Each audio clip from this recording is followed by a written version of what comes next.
Welcome back today, guys. I'd like to introduce you to Tucker. Tucker is a 2-year-old quarter horse. I just got him 4 days ago. I got him on Saturday. It's Tuesday now, so he's had 3 days worth of work so far. We've worked on the round pinning the first 3 days and a little bit of exercises on the lunge line. So I'm not doing round pinning today with him. Over the first 3 days, he learned it pretty well. He's doing everything I expect of him out of the round pin after those that many days. And what I don't want to do is just keep on insisting that he do the same exercises over and over and over. He's going to get bored and resentful if I do that. So I want to introduce new exercises, keep it interesting. So I want to show you where he's at today, and my goal is to make a series of videos progressing on through his education, really. See how he is today after 4 days, and then maybe in a week or two do it again and see how he is then, and so on and so forth. I really want to document his progression. I think he's a really cool horse. I think you guys are going to like him. So anyway, I'll kind of tell you a little bit about him as we go along. But first of all, I'm just going to start desensitizing him with my lead rope here. Tucker is a very sensitive horse, so this desensitizing is very, very important for him. I'm going to be extremely thorough as long as he keeps on showing me. You see this flinchiness in his body? He's still saying he's not quite as confident as I'd like him to be. So until he's more confident and all this flinchiness leaves and he's just falling asleep by doing this, I'm going to be very, very thorough. And what I mean by thorough is pretty much after every time I move him around or do a sensitizing exercise, I'm going to do a desensitizing exercise as well. So I'm not going to skip that at all. Now once he gets more confident, I might do 2 or 3 sensitizing exercises per every one desensitizing exercise. But that's all up to him. He needs to show me when he's ready to move on from that, and until he is, I'm going to be extremely thorough. So it's important that he's not worried about my tools here. What you want is respect without fear. What that means is you can get your horse to move and do the exercises you're looking for, but they're not afraid of you or the tools that you use. So the way that you do that is by showing them when your body language is passive, like mine is right now. I'm not real focused or really alert with my body. Then he can go ahead and stand still and relax. But when I am focused, then he's got to go ahead and move. So these desensitizing exercises are very important for a hotter-blooded type horse like Tucker. And he is very hot-blooded. I'll put a link of his breeding in the description on this video. He's bred really, really nice. He's got some real hot-blooded athletic horses in there, so I'm not surprised at all that he's showing me this kind of more nervous and sensitive type of behavior. So once I get that on one side, now I'm going to go ahead and flex him. Very important that your horse learns how to give to pressure off of this halter and lead rope. So I'll pick up.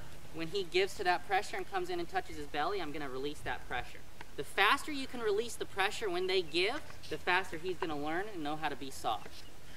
Very good. So a few times on that side, that's very good. Just going to go ahead and walk around to the other side. Whatever you do on one side, you always have to do on the other.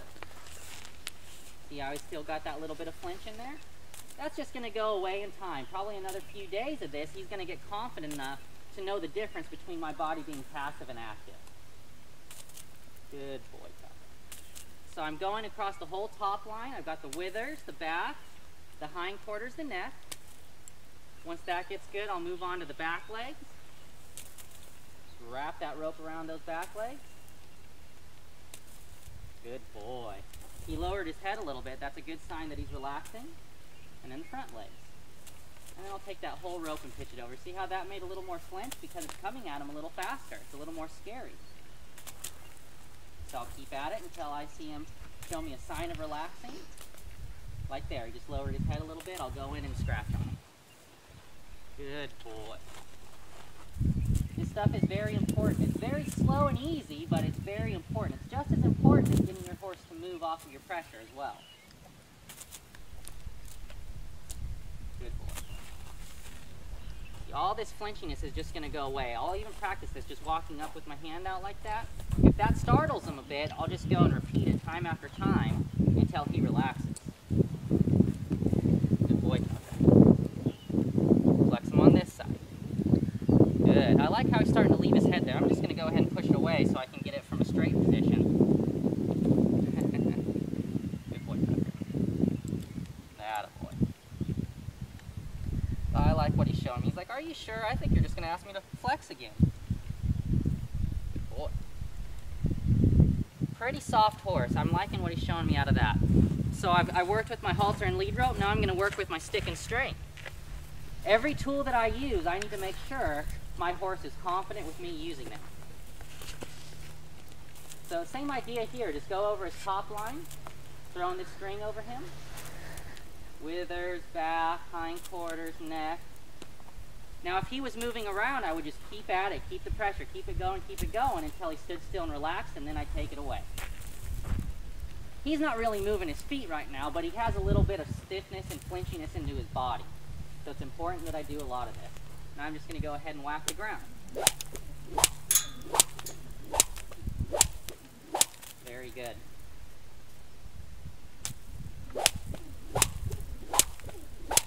So he's actually doing really well with that. The first day that we did that, he was just running around all over, thought he was going to die of a heart attack or something.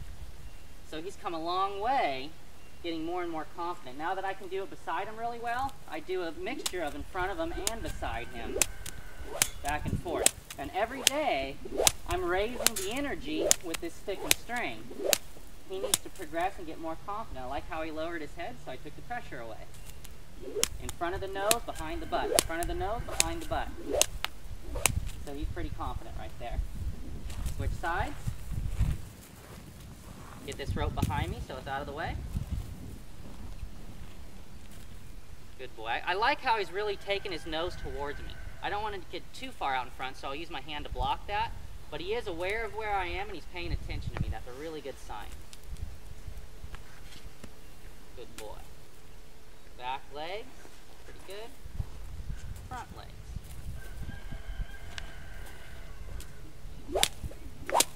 I'm using about medium to high energy right now. And in the next couple days, I'll start elevating that even more. Very good. In front of the nose, behind the butt.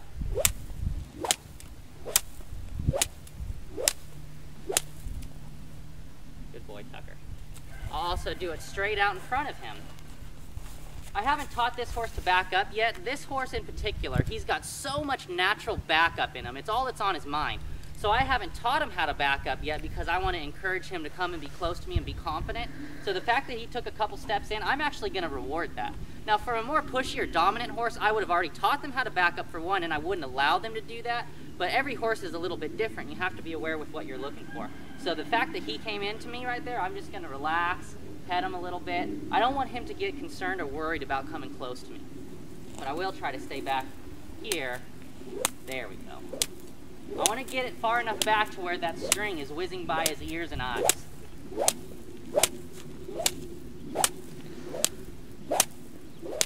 Good boy. He's a lot more confident today than he was yesterday. That's really good. Raise that pressure a little bit. Good. See that back left leg cocking a little bit? That's another sign that he's relaxing. Very good. Good boy, Tucker. So those are a few little things that we're doing as far as the desensitizing, which means building his confidence. Now it's very important that we get him to move his feet and respect us as well. So what I do is I break down his body into separate parts. First what I do is I want to work those hindquarters. When I come back here and rub, that means don't move, it's okay, my body language is passive. But when I am assertive with my body language and I focus on one part of the body, I want that part of the body to move. So I'm going to focus on the butt, and I'm going to use tapping rhythm with my stick directed towards his hindquarters and ask him to yield those hindquarters. So I'm going to tap the air. See how I'm really focused on that hindquarters and he's stepping that away? He's moving that front end a little too much, so I'll go ahead and pull this. I'm not going to stop going if he's moving away too much with that front end. So I'm going to keep it going around until he slows down that front end. There, he took a couple of good steps right there. See, Tucker is so sensitive. When I ask a little bit of him to move, he wants to move a lot. And that's okay. I just needed exactly what I did there. I kept it going until he slowed down, thought about what he was doing, and took a correct step. Then I go ahead and stop. I'll ask again. 1, 2, 3, 4, and tapping. Again, he's stepping that front end away, so I'll just pull that halter a little. There. I don't mind a little bit of movement in that front at this early stage, but I don't want him walking in a circle either. So it's kind of a judgment call.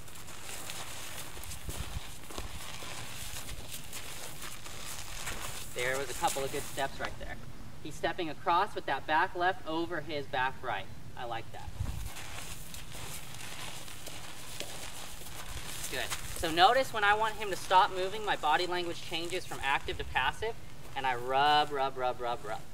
It's very important when you rub the spot that you're focused on, you're asking to move. So it's this hindquarters right here. So that was pretty decent. That was a little bit better than it was yesterday, so I'm gonna move on and ask him to yield his forequarters now. Now I'm gonna focus kind of right, my energy is right here at his neck.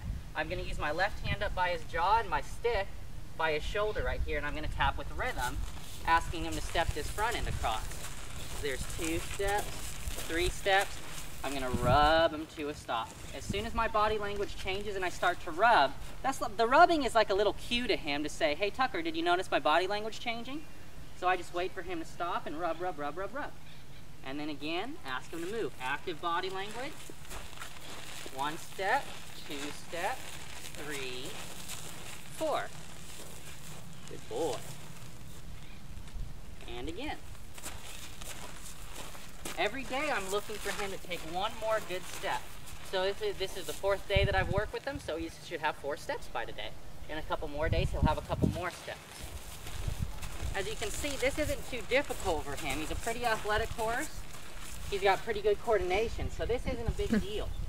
If it was a big deal and he had a little bit harder time, all I do is stay consistent with it and teach him step by step what I want and what I don't want. So I'll try again. Tapping the air. You can see he's really sensitive. Not once have I had to touch him yet. It doesn't take a lot to get this horse to move. But the thing is, it does take a lot to get them confident. So it's a give and take. You have to get them confident. So that's where this rubbing comes into play, the desensitizing exercises. Just because you get them to move isn't good enough. They have to move with confidence. So I'm going to switch sides and do the same thing on this side. I'm going to rub back here with my stick, and I'm going to ask those hindquarters to move. Tap with rhythm. 2. There's 4 good steps right there. Rub them to a stop. Very good. Tucker's really noticing my body language change a lot sooner. The first couple days, he just wanted to keep on moving over and over and over. So the consistency is really paying off right now. He's moving that front end a little much, so I'll just bump on that halter a little bit. There. I got him to shut down that front end a little bit by bumping on that halter. In a couple more days, he's going to understand that I want that front end to stay still and that back end to move around. That was pretty good right there. He took a little step with that front, but again, after 4 days, I'm not looking for perfection. I'm looking for him to understand and be confident.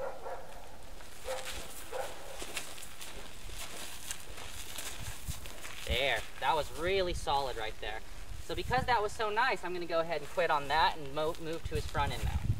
He's fidgeting around a little bit, just keep rubbing. I'll take my stick away and then bring it back up. I don't want him to think every time I take it away I'm going to ask him to move. So I'll do this. Remember, my body language is passive right now, so I don't ask him to move. Now I'm going to go to this front end, tap, active body language, 1 step, 2, 3, 4. Good boy. See how every time he stops he wants to back up a step? He's just got so much natural backup in him. When we first started, he was backing up during this exercise, and I'll show you a little trick I did to correct that. I would go around like this, and what I would do, instead of stopping and rubbing him, what I would do is I'd go like this and walk out in a circle. So I told him that the way to get out of the exercise is forward, not backwards, and then I'd spiral back into it, take a couple steps, and then come out like this. This is a really good way to get those horses with an idea of back in their mind to stop doing that so much backwards and come forward a little bit. If I didn't do this and I just tried to stop him normally, he'd still be backing up right now. So this creates a lot more forward in his mind, and then I can start rubbing him after that, and he's not thinking so much suck back. Good boy, Tucker. Let's go again, tap. And four correct steps, rub him to a stop. And again.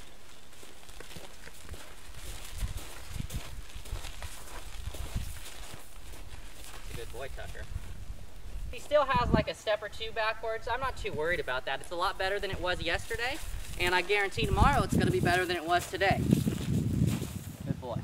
So now what I'm going to do, now to make the video a little bit shorter, I'm not going to desensitize him right now. I would if he was just by myself, but I want this video to kind of get going. So I'm going to go ahead and lunge him in a couple circles. first of all, I told you I haven't taught him how to back up yet, but what I can do is just create a little pressure right here and say, hey, please get back a little bit. He was a little too close to me to send off, so I don't want to go ahead and send him off and have the chance that he's going to run over me. So I just got him back a little out of my space. Now what I'm going to do here, I'm asking for a little more refinement now. It's the 4th day in a row that he's done this, so rather than pointing, clucking, and saying, please just figure out where to go, what I'm going to do is I'm going to drop my string, I'm going to point, I'm going to cluck, and then I'm going to slowly raise it. And if he's still in this spot, that stick is going to come down and it's going to whack him. If he's not in that spot, then he's not going to get whacked. So he's going to learn, just get out of that spot. So point, cluck, and there. No reason to bring that stick down because he was gone. I really like the shape that he's running around in right now. He's pretty soft on this halter. I'm looking for 2 or 3 circles, and then I'm going to ask him to yield his hindquarters and come in. So there's my few circles right here. I'm going to yield. That's a nice yield to the hindquarters. I'm going to draw him in just to the edge of my space. See how I back up and I use my body language to draw him in. That's very important from day 1 that he's going to learn that cue. I'll let him stand here for 10 to 15 seconds, so it's a reward. Yielding the hindquarters and coming in should be a reward. Point, cluck, there we go. I got some pretty good energy going out of that. Again, I really like the shape that he's showing me right now. That's really beautiful. See how light he is on this halter? That's real natural and easy for him to do that. So I have my few circles, so I'm going to ask for that hindquarter to yield. Oh, good boy. A little bit reactive about it, but he understood. Good boy. Just through repetition, he'll get more confident. Rub, rub, rub. 10 to 15 seconds, let him soak this up. Switch hands. Now he went the wrong way right there, so I bumped on him and pointed the direction I wanted him to go. I like the fact that he's ready to move for me, but he got a little bit ahead of himself and picked the direction himself. I want him to wait for my cue. So get ready for the hindquarter yield. Look at the hindquarters. There, I'm starting to refine my body language a little bit. I'm not exaggerating it quite as much as I did the last couple days. Now what I'll do is I'll look at it, and then if it's not moving, I'll bring my stick and string up and go towards his butt. It's his idea to either move it. See how he's a little bit ready to move right here? I'll just go like this and say, don't worry, Tucker, I'm not asking you to go. There, see, he's like, oh, I know you want me to go, I know you want me to go. So I'll do the opposite of what he wants, or what he thinks that I'm going to do, and I'll desensitize him a little bit. Rub, rub, rub. And then I'll send him. There. Yeah, I like how he looked at me right there. He was real focused and said, all right, is this what you want? So now I'll go ahead and do a couple of rollbacks with him. It's the same thing as far as the departure and the circle, but now I'm going to step in front of his drive line and get him to turn 180 degrees on his hocks. First off, he's a little bit slow for me right now. I'd like a little more hustle, so I'm going to point, cluck. If I need to spank, then I'll spank. There we go. I need him to be hustling in this circle. I'm going to step in front of the drive line. There we go. I like how he was really aware as soon as I stepped in front of getting a little bit slow. There. He didn't quite speed up with just the point, but that cluck he really did. So now I'm going to step in front again. Step. Good. So again, he's doing it. It's a little reactive for my liking, but after 4 days, it's coming along pretty nice. Good boy. Step in front.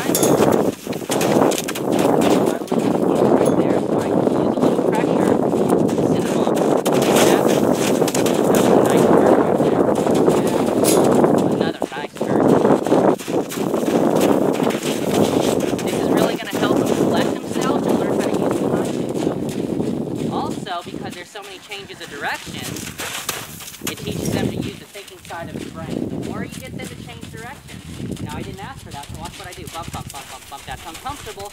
Good boy, Tucker. Make the right thing easy, the wrong thing difficult. Step in front, point the new direction. Step in front, point the new direction. It doesn't have to be 1,000 miles an hour, but it does have to be with understanding and confidence. Step, point, step. Good. I love, love, love how soft he is on this halter. So he's done a pretty good job with this. I'm going to look at the hind end. You see that nice hindquarter yield? That was really good. So I'm going to bring him all the way up right now, rub on him, let him rest for a while. So those are just a few exercises exercises we've been working on the last couple of days. He knows a couple more we're starting with, and soon I'm going to make a video of even more of the exercises, but I really wanted to get you an introduction to who this horse is, the type of horse he is, and what he's working on. So I hope you enjoyed that. I enjoyed making it for you, and I'm sure Tucker enjoyed it as well. I'm really excited about this horse. I think he's got a great future, and I hope you guys enjoy it. Thanks a lot.